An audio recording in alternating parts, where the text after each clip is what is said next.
Good morning. This is Kathy for Getting Chatty with Kathy, and today is just a great day here in the Queen City. We're enjoying the summer, and I'm sad that it's slowly coming to an end. Any case, today we have Caitlyn on the show. Caitlyn, I've known for about 10 years. She is a assistant to my friend who's a lawyer here in the city, and she also owns a dance school for Irish dancing. And I just think that it's so interesting when people wear multiple hats and they're busy and they're doing stuff out in the community. And these are the type of people that I just think bring so much to Regina. So without further ado, could you please introduce yourself and tell the masses about who you are? My name is Caitlyn Preston, and like Kathy said, I've known her for almost, I think, over 10 years now. Since you moved here? Yeah, since I moved here back in 2011. Oh, and did you, when you moved back here, immediately start working in the same job that you are in now, or? I did, yeah. Oh, yeah, interesting. We had about a period of 2 weeks of kind of adjustment time, and then I started with McDougall Golly Law Firm in June of that year. So and you've been there since? I've been there ever since. That is crazy to think that in that amount of time, you know, it just goes like this. It does. It's kind of scary. Yes. So you're working at a law firm that's quite busy from what I understand. You're constantly probably having things going across your desk. It seems like a big jump to then do Irish dancing. Yeah, so I first moved here. I was looking for a bit of a kind of a comfort level. I think I was in a new city and unfamiliar surroundings, and so I was looking. I danced all my life as a child and competed quite a bit, and so I came across Prairie Gael Irish dance. Started dancing with them just as an adult dancer, and then it became clear that there was no really competitive option for dancers at that school, and so at that point I decided to study to get my certification through Dublin, Ireland. And so what's a certification for Irish dancing? I don't know what that is. So it's called a TCRG, which is, there's a bunch of Gaelic words that unfortunately I can't pronounce, but basically it translates to Commission Certified Irish Dance Instructor. So there's a governing body in Dublin, Ireland called the CLRG, and they run all of their exams and ensure that all of the instructors that are starting schools under their name are respecting the culture of Ireland and preserving the traditions and keeping up a high standard. So did you actually have to go to Ireland, or is this like an online thing? How does it work? So they actually run exams kind of across the world. So they're often run by dance schools that are operated by other TCRG instructors, and so for my particular exam I got to go to Atlanta to take it. So cool. And so it's I feel like it must be like RAD for ballet or something, where you have your like steps, you have to perform them properly, and then you get a grade and move on to the next level. That's right, yeah.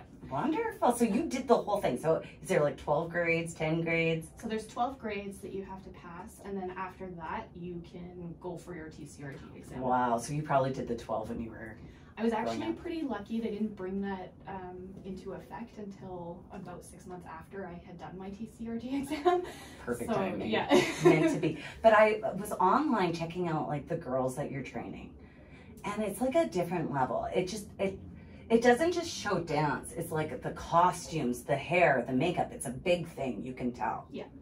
So talk me through that as a kid growing up. Like, so were you in Calgary doing this? Yes, I started in Calgary. I was under Linda Pausak, TCRG, who's still teaching in Calgary now. So that's always a cool full circle moment to get to see her at dance competitions as a fellow teacher. So that's pretty neat to be able to do. And she's now a judge, so she's recently judged my dancers, which was also like, it was pretty special to be able to. It's like passing that torch almost, eh? Yeah. Oh, that's so cool. So you danced every year? Is it like I find I kind of know a little bit about maybe some hockey and ballet, but I don't know about like the way that Irish dancing works. Yeah, well, my dad always kind of made fun of it. Like he always said, this is the biggest underground world I've ever seen. Like you walk into these competitions and there's thousands of competitors, but you've never heard of it. So take us into that world. Yeah, so I would actually liken it to figure skating almost. It is a judged sport. So there is a bit of subjection involved. The costuming is all very quite individual. It's pretty bright and sparkly. The hair is what we usually get the comments on, is like the big curly wigs, and that kind of goes back to the tradition of, in Ireland back in the 40s, is they would run a feis, which is a dance competition, right after church, and they would set up a stage right outside the church, and all the girls and boys would get together and have a little dance competition after church. And so they would have their hair curled because they were wearing their Sunday best, and so that's kind of where that comes from. I love that, because it is definitely a look. Like, you can see it looks almost like an Irish timely do. Yeah. From the 40s. Interesting. Yeah. Yes. So boys do Irish dancing as well? Boys absolutely do. Unfortunately, not so much in Canada. I think there's still kind of that stigma where boys don't dance, but in Ireland, it's a part of their school curriculum. Really? Yeah, so there are a lot of male dancers in Ireland and in Europe, which is pretty cool to see. So we're doing everything that we can to recruit as many boys as we can, because it is, if nothing else, it's good cross-training for their other sports. Well, of course, they say how like certain hockey and like baseball players will go and learn like technique just to like really polish up their, I don't know how that would work for yeah, that, it helps, I think, with their footwork, particularly fancy in soccer. footwork. Yeah. So when you were dancing as a kid, did you do competitions then throughout Canada? I'm assuming then too, so it got you to kind of see Yeah. the country too? Yeah, that was kind of how our family vacations got planned, is we would see kind of what dance competitions were going on and which ones I wanted to do, and that would kind of dictate where we went. So Oh, that's such a good idea. yeah. So would you do solos, or was this like usually like Irish dancing? When I look at it, is it one person doing a jig, or is it like 10 people? Does it vary between the dances, the themes? There's two different kind of styles. So there's a Cayley style, which is the Irish word for party, and that's a team dance. So they can be anywhere from 2 dancers to 16 dancers. And they're all doing it right at the same time. Like, it's incredible to see. Yeah, it's really intricate. They're actually one of my favorite genres to watch at a world champion level. It's just, everything is so precise and clean. And yes. Don't you just love it when everything's perfect? Yeah. It's just like amazing to see. Yeah, that's the perfectionist in me, that it's like ASMR for me to watch. And then there's the solo dancing. So that is very individual. Every dance is choreographed specifically for each dancer to try to show off their strengths, hide any weaknesses. Yeah. And yeah, they get up. They do dance 2 at a time, but they're judged individually. So that's kind of, when you get to an advanced level, it's as much spatial awareness as anything, because each dancer's steps are different. So they don't know which direction the dancer on the stage they're with is going to go. And so they need to be able to keep an eye out and make sure there aren't any collisions. Tricky. Yeah. So you were saying the 1940s, after church they would do the jigs, but I always thought this would have been something from like hundreds of years ago. The music certainly sounds like that. Yeah, I think the music probably has been in existence forever.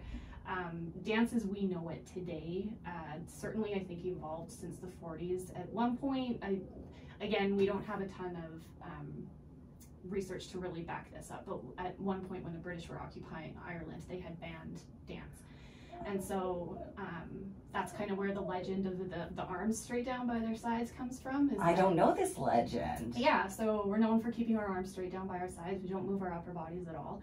And the legend behind that is that they would dance in their homes, but they'd keep their upper bodies straight. So if there was a soldier walking by and seeing them through the window, they wouldn't be able to necessarily tell what they were doing. So it was basically an act of defiance. I love that. Yeah. That just sounds so much more empowering when you think of it in that light. Yeah. Interesting. So have you yourself gone to Ireland then and danced there by chance? I haven't been lucky enough to compete in Ireland. I have been. I'm assuming this is your family's background. Yes. I see. I actually got into it a bit by accident. I had a friend in school that did Highland dancing, and I thought it was the coolest thing ever. And what would become my teacher was offering Irish dance classes over our lunch break at school, and so I thought, it's the same thing. It's not at all. And I just took my first class. I took to it right away, and the rest is history. So what is the difference? Scottish dancing, from my understanding, again, please don't come for me, but yeah. my understanding is Scottish dances are pretty standardized, so they don't differ between dance schools. So all of the steps and the choreography and everything's the same. And they use their hands quite a bit. Another thing I think Irish dance is quite different from Highland is that we are very kind of pulled up. Our knees are always straight. Posture, posture, posture. Yes. Whereas in any other form of dance, really, the knees are used quite a lot. You're bending quite a lot. Whereas in Irish dance, you're expected to be very straight all throughout. Interesting, and it's because they were trying to hide their little jigs from the British. Yeah. Interesting. So this definitely is your passion project, I'm assuming, in life. And do you find that that's what brings you balance? Because I think like sometimes a lot of us in the business world don't find balance or don't have a outlet. Yeah. So I'm so happy to see something that sounds like they might have some kind of balance. Yeah, it's my day job tends to be quite structured and serious, and I follow instructions all day. I receive instructions all day, and so it's nice to have that balance where I can go to a space and be creative, and you know, working with the kids is always something that I look forward to. I could have a really terrible day and be in a really bad mood, but as soon as I walk in that studio, I just automatically feel better. You're in your happy space. Yeah. So is it your goal someday to make it like big, or are you just content with how things are rolling? Like what's your plans in the future? I would love to make it big. So yeah, I basically, I mean, I'll work as hard as I need to. You have a beautiful studio. Like one of the things as a dancer I'd like to point out is like you have the proper floor. Yes. That's a big deal. I remember back in the day when I danced in ballet, we actually used to be at the Center of the Arts. I was at youth ballet, and whenever like a production would come in, they would kick us out of our studios because that was where they would get dressed. It was their change rooms for the Center of the Arts. So they would put us downstairs in some of the like other rooms that they had that had cement floor. Oh, yes. And once you've danced on cement floor versus like proper like floor, and I imagine with the type of dancing you're doing, it's like a lot of hitting that ground hard. Yes. You'll get shin splints or whatever. So your studio, it's like brand new. It looks so nice when you go in there, and it probably is just perfect floor for the girls to practice in. Yeah, that was one thing that was really important for me, particularly as somebody who competed earlier. We were the same. We danced on cement floors in church basements. Shin splints. Yeah, shin splints. And now I think since, you know, Lord of the Dance and River Dance have come along, they've really revolutionized Irish dance. And the same with social media too. You can see a world champion dance online with no problem, whereas when I was a kid it was like they were legends. You heard of them but never actually got to see them. That's so true. So you actually can have people that you look up to, know who they are, and see how they dance, and it's not on like a VHS tape. Exactly. And it's made it more competitive. It's really pushed the sport forward. It's so much more athletic than it was when I was competing, so it's really important for me to give them a safe floor to dance on. Yeah. So where do you come up with the I can't say choreography? Thank you. That all gets plucked out of my brain. Where do you find it? Like, do you lay in bed and dream? Do you pick a song and kind of visual? Like, tell me your process. I'm big on musical tunes, so if I can hear a tune that I just love and it just kind of gets my heart going, then that's much easier for me to choreograph to than just a standard tune. So, do you use like Irish music always, or would you move it? Like do something hip hop, or like I'm not sure how it works. We would do like a pop song kind of just for fun. Warm up. Yeah, as far as actual choreography goes, it's pretty kind of specific to the tempo and time signature of all of the music, so we kind of have to stick to the Irish jigs. Yeah. I get that, I get that. And when you're looking for somebody to join, what are the traits that are good for Irish dancer? Like explain to me, is it somebody or everybody? I don't know. I think you just get a kid that's got a sense of adventure and curiosity. They honestly, I don't care if they end up a world champion. It's just fun to have them in the studio and like, let's try some new stuff. And, you know, building that trust between the dancer and myself is super important. And once we kind of bridge that and create a relationship. Yeah, and they're willing to try new things with me, and that I think is the funnest part. And they end up being your kids in a way. They do. It's I always say it's it's a double-edged sword. It's pretty remarkable. We get kids through the door when they're 3 years old, and you know, if we're lucky, they stick around until they graduate high school. I actually have one now that hasn't left yet. She's in her 2nd year of university, and she's stuck with me. But it's pretty cool to be able to watch them grow up into these amazing human beings. So, and you're certainly helping. They say that people that join activities and put in hours like off of like playing around and stuff, they find themselves to be much more successful in life and stay out of some trouble too, you know. And I also think there's a huge skill set about performing. Yeah. Like being comfortable on a stage is a dancer, like that gives them that like confidence sometimes. Yeah.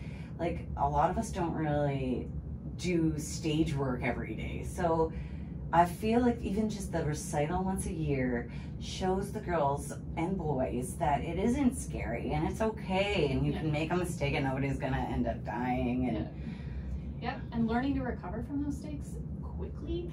That to hide it. If you make a big deal, it's gonna look way worse. Exactly. Smile through it. Yeah, just figure out what you're doing and pick it back up as soon as you can. So, and that's another thing that's really fun to watch is, you know, when they're little, obviously that's the end of the world if they make a mistake. Tears. Yeah, and then as they kind of get older and they get more experience with that, and kind of, I don't want to say learning how to fail, but you know, it is a bit of learning how to fail. We're not going to be completely successful all the time, and I think learning to pick themselves back up and recover from that and let it go and move on to the next thing is something I hope that will carry with them through life. Well, and I don't think that the school system here is doing that for kids anymore. Like I feel like we've cut back on so many elements of our education that performing arts definitely gets to the sidelines, you know, and giving people an outlet after school to go do that's so critical to, I think, the development of all of our youth. So it's key. I don't think it should even be like a option. I wish that we could have that at school every day. Yeah, it would be nice to see, and unfortunately the arts are among the first things to get cut, and it's honestly been such a huge part of my life. I don't know where I would be without it, and so, you know, the thought of kids not necessarily having as much access to that as they could makes me sad, because I do feel it's a really important part of their development as they're growing. Yeah, and they say that the people that make the most influence on kids around the ages, I think, of like teenager kind of years, it's not mom and dad, it's the people that they spend the most time with. Yeah. So it's the friends' parents and the coaches and the teachers, because pretty much they don't want to spend time with us, I guess. I don't know, my kid's an expert already, and she's 10. She tells me every day, oh mom, I know how to do that. Oh, aren't they all? So we have a bit more time. I want you to explain to me how, like, the process of your business, like let's put on our business hat here in Regina. How has the community supported it, not supported it, opportunities for improvement? I think, I mean, we get huge support from the cultural community for sure. Like, we're always included in any events that are going on, which is amazing. Like Mosaic, I'm assuming? Yeah, so we were actually invited by the Hungarian Pavilion to perform this year, because there's no Irish Pavilion, unfortunately. I remember there used to be, right? There was for it was a party. Yeah, okay. Yeah, so I think it just, I mean, finding the number of volunteers that it takes to run an undertaking like that just got so much more difficult, and particularly post-pandemic, it's just, I feel like people don't quite have the tolerance for extracurricular activities that they used to anymore. It's definitely been an adjustment for me as well. So I'm sad to see that there is no Irish Pavilion. I understand why that's happened, but hopefully we'll be able to build it up again. Yeah. So tell us the process though. So Regina, you've created this community support for your dance. How about, like, are there grants that people get, like the city provides to people in dancing? Like, is it something that we're supporting as a community? Not that I'm super aware of. I will say I'm not a nonprofit, so I do find that kind of holds us back a little bit at times. Okay, so that's interesting. So if you had claimed that you were a nonprofit and paid yourself a salary, you could have then taken grants, but because you're a business, you can't take grants. Yes. So I do find that comes up sometimes for performance opportunities too, or even advertising opportunities. Yes. Like, I'm not allowed to post anything in public or in City of Regina property because we're not a nonprofit. So like like all of the pools and stuff, I was trying to get one of my posters. Yeah, and only nonprofits are allowed to post those flyers. So that's a little bit frustrating. Okay. Well, City Regina listening, hopefully. We want to support the arts. There almost needs to be a clause, like if you're nonprofit or not. Like ballet, dance, Irish dancing, I assure you isn't making tons of money in terms of a nonprofit versus a profit. Definitely not something you get into to get rich. Yes, so it would be more like, I wish that you could get those, because then maybe you could send somebody away or get trained by somebody or bring somebody in. Yeah. So, but yeah, I think, you know, ultimately, I feel like there's still kind of that stereotype where Irish dancing is just like a couple of leprechauns dancing around. I really enjoy taking our troupe out and performing because it's just, we've got some of the best dancers in Western Canada. We've got dancers that are competing at the international level. Like, we've built our program up to be something that I'm quite proud of on the competitive end. So when we can actually get out and show people what we can do, I just love seeing the looks on people's faces. So they're shocked. It is all because they're in sync and they're doing it perfect. Yeah. It is quite a thing to see.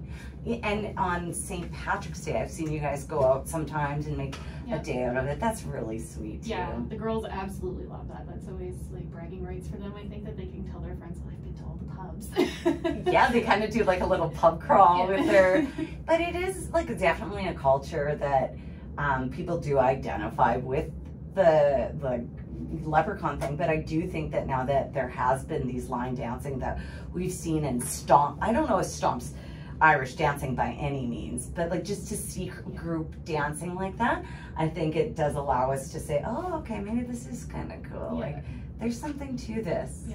Yeah. It's not, you know, just a niche cultural kind of obscure thing, and particularly, like I said, with the advent of Riverdance and Lord of the Dance and watching that explode across the world, and that just propelled Irish dance forward. And so I'm always encouraging anybody to give it a try, because why not? And Regina also, if you're listening in another country, you should remember in wintertime, having a dance class is very nice because it's a little like dry on things to do on a Tuesday night.